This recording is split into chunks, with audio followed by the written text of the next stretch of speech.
ಯಾರ ಬಂದು ಡಾಕ್ಟ್ರೇ ನನ್ನ ಮಗನ ಉಳಿಸ್ಬಿಟ್ರಿ, ನಮ್ಮ ಪಾಲಕ್ಕೆ ದೇವ್ರಿದ್ದಂಗೆ. ಸರಿಯಾಗಿ ಮಾತಾಡು, ಡಾಕ್ಟ್ರ್ ನಾನು, ದೇವ್ರಲ್ಲ.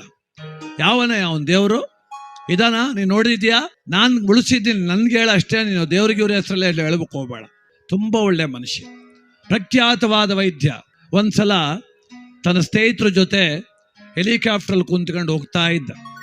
ಆ ಬೆಟ್ಟದ ತುದಿನಲ್ಲಿ ಹೆಲಿಕಾಪ್ಟರ್ ಪತನ ಆಯಿತು.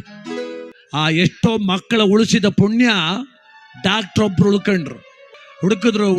ಹುಡುಕಿದ್ರು ಕಾಲು ಎಳೆದು ಬರ್ತಾವ್ರೆ. ತುಂಬ ಸುಸ್ತಾಯಿತು. ಎಲ್ಲೂ ಒಂದಿಷ್ಟು ನೀರು ಸಿಗ್ತಾ ಇಲ್ಲ ಅವ್ರಿಗೆ. ಅಲ್ಲೊಂದು ಪುಟ್ಟ ಮನೆ ಹೊಡ್ಬಂದ್ರು. ಡಾಕ್ಟ್ರು ಅಮ್ಮ ಅಂದ್ರು. ಯಾರಪ್ಪ ನೀನು ಅಂದ್ರು.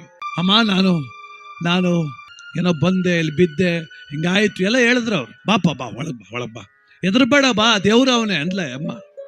ಏನು ಪಾಪ, ಯಾವ ದೇವ್ರು ಇದ್ದಾನೋ ಅಲ್ಲಿ ಸಾಯ್ತಾ ಕೂತೀವಿ ನಾವು ಅಲ್ಲಿ ಅಂತ. ಆಮೇಲೆ ಇರ್ಲಿ, ನಾಳಿದ್ದು ಹೋದ್ರೆ ಆಯ್ತು. ಅಮ್ಮ 1-2 ದಿವಸ ನಿಮ್ಮ ಮನೇಲಿ ಇರಲ್ಲ, ಆಯ್ತಿರಪ್ಪ.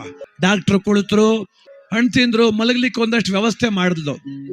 ಮತ್ತೆ ಆ ಅಮ್ಮ ಅಲ್ಲೊಂದು ಪುಟ್ಟ ಫೋಟೋ ಇತ್ತು ಗೋಡನಲ್ಲಿ, ದೇವ್ರ ಫೋಟೋ. ಅದ್ರ ಮುಂದೆ ನಿಂತ್ಕೊಳ್ಳೋದು, ಕಣ್ಣೀರು ಹಾಕೋದು, ಅಳೋದು.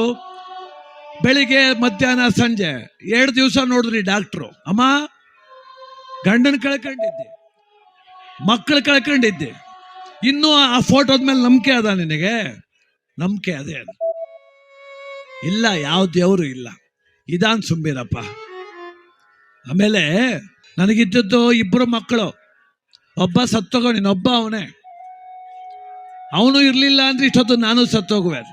ಎಲ್ಲ ನಿನ್ನ ಮಗ ಆ ಕೋಣೆ, ಆ ಪುಟ್ಟ ಕೋಣೆ ಒಳಗೆ ಅವನೇ. ಕರಿ ಅವನ್ನ. ಎಷ್ಟು ವರ್ಷ ಅವನಿಗೆ? 12-13 ವರ್ಷ ಆಯ್ತು. ಕರಿ ಅವನ್ನ, ಬರೋಕ್ಕಾಗಲ್ಲ. ಯಾಕೆ? ಅವನಿಗೆ ಕ್ಯಾನ್ಸರ್ ಕಾಯಿಲೆ ಅವನಿಗೆ. ನಾನು ಕರ್ಕೊಂಡೋಗಿ ಎಲ್ಲೂ ತೋರಿಸೋ ಶಕ್ತಿ ನನಗಿಲ್ಲ.